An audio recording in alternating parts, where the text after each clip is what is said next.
Hi, my name's Noah Isenberg, and I teach film history and theory at the University of Texas at Austin. I'm currently working on a book on Some Like It Hot. As recently as 2017, Some Like It Hot was selected as the greatest comedy of all time by the BBC. And even more recent, in the summer of 2017, the German public radio, did a 3-hour tribute to Wilder. They called that tribute, incidentally, fittingly enough, they called it Nobody's Perfect. And they declared Some Like It Hot to be the single most important film in Wilder's oeuvre. The film stands out today for being so very ahead of its time. It's really hard for us to imagine a film like Tootsie, Mrs. Doubtfire, Priscilla, Queen of the Desert, Birdcage, La Cage aux Folles, which preceded Birdcage, and so forth, without a movie like Some Like It Hot.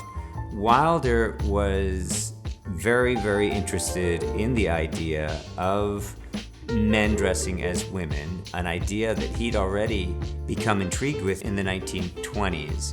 He and his co-writer, I.A.L. Diamond, Izzy Diamond, they later disavowed the notion that there was some kind of a homosexual subtext to the film. But I think without that subtext, you have no Some Like It Hot. And I think that for today's viewers to watch a movie that is as ribald in terms of comedy and as bold in terms of attacking and taking up certain sexual taboos, and doing so that, and this is that we're the last gasp, more or less. We've still got a little bit less than a decade left of the production code administration of the Hays Code, but we're really approaching the final phase here, and to try to push the envelope as much as Wilder and Izzy Diamond did in terms of their script and also the way that the film was shot, I think is really quite radical. And I think that in 2019, you watch a movie like Some Like It Hot, and you're amazed at how much it still speaks to us today. Wilder is definitely one of those directors whose careers really rewards those who go back and follow the trajectory of his career in particular. But Wilder is, I think, to my mind, and I'm certainly biased, but to my mind, I think he ranks up there with Hitchcock and Ford and Lang and others whose careers have a kind of unity to them, and I think that's one of the reasons that these directors, far more than Wilder, I should say, attracted a kind of auteur approach to studying them, to seeing this signature style, the signature stamp, and so forth in their work. Wilder was somewhat snubbed by the circle around Cahiers du Cinéma, the French critics who embraced directors like Hawks and Hitchcock and Ford and others.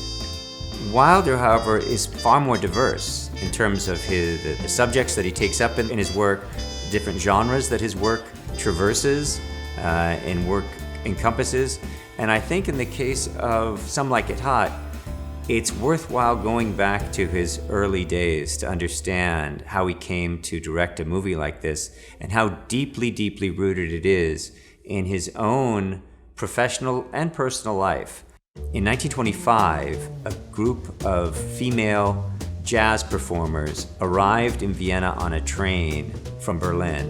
And Wilder, who was barely 20 years old at the time, had the assignment for a Viennese publication to cover the arrival of this band.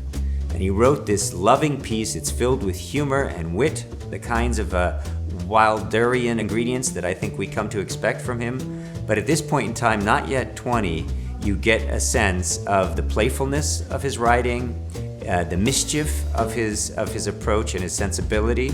And that was, as I said, that was in 1925. And just a year later, in the spring of 26, Paul Whiteman and his orchestra, the Whiteman is a big band orchestra, again arrives in Vienna.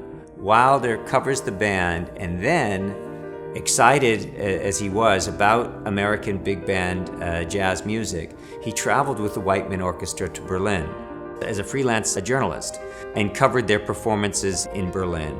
I like to think of Cameron Crowe's Almost Famous and the scenes in San Diego and elsewhere in Southern California, the young and aspiring rock journalist. And here was Wilder many, many decades before as a fanatic, you might say, of big band jazz, traveling with the Whiteman Orchestra to Berlin.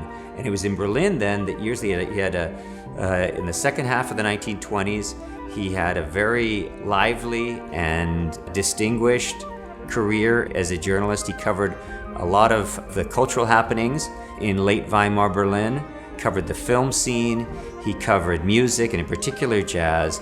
And I think that we can see at this time the formation of Wilder's writerly sensibility, again, his wit, that mischief, and the style that we see from the very, very beginnings of his American career, starting with The Major and the Minor with Ginger Rogers, and leading all the way up to his late pictures in the 70s and into the 80s.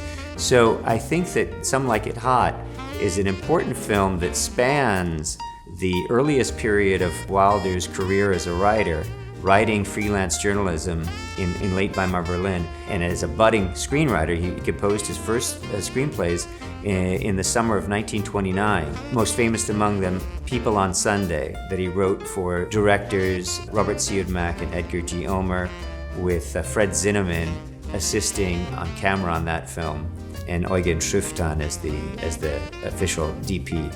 And so the 1920s were definitely formative for Billy Wilder.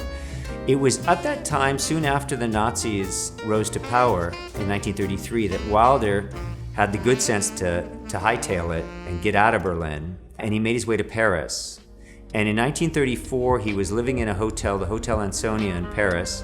Among his bunkmates at that time was Peter Lorre, with whom he'd shack up once more once he finally made his way to Hollywood. They lived in the Chateau Marmont. They were said to have lived in the anteroom to the women's bathroom at the Chateau Marmont for a while. But Wilder was living in Paris in 1934, and that was at that time a real haven of people who had fled the Nazi regime. And there were two writers from UFA, the leading studio in Germany at that time, who composed a script that they called Fanfare d'Amour. Later became known in German as Fanfaren der Liebe. In English, both cases, it's simply Fanfares of Love. And this was the story that really laid the groundwork for Some Like It Hot. It was the West German release of that film in the early 1950s that Wilder and IAL Diamond, Izzy Diamond, claimed as the source. And in fact, in the credit sequence, the two writers who had worked at the UFA studio, they are given credits as suggested by, and their two names are listed then in the credit sequence. But already in the 30s in France, 35, the initial rendition of that film, then called Fanfare d'Amour, appeared. Now, Wilder and Diamond both claimed that their version of the story was very, very different, and I think to a large extent it is. And yet it's important, I think, to recognize, again, if we look back to 1925 and the arrival of the all-girl band and Wilder writing his piece in Vienna on them, if you look at his absolute love about what I think we can call hot jazz, that sweaty, wild, unrestrained jazz that he so adored and that prompted him to leave Vienna to go to Berlin and travel with the Paul Whiteman Orchestra. And then if you look at this enlarging circle of writer friends, of screenwriter friends, of cineasts, and the exchange of ideas, you can see, I think, the European roots of this film, Some Like It Hot.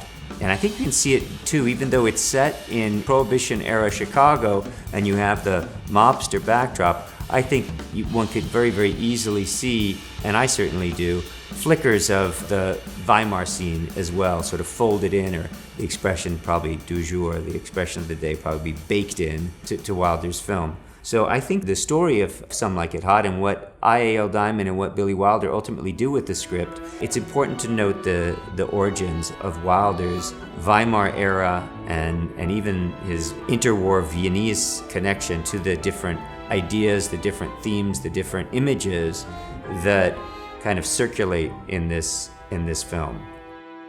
Hi, my name is Eric Lin. I'm a New York-based cinematographer of films like Hearts Beat Loud and The Sound of Silence, which was in competition at Sundance this year. You know, for me, lighting is how you get into the subjectivity of a story. It's like, how are the visuals giving us access to the characters, to the story, to their arc. So for like Hearts Beat Loud, I wanted the lighting to kind of track the emotional arc between Frank and his daughter.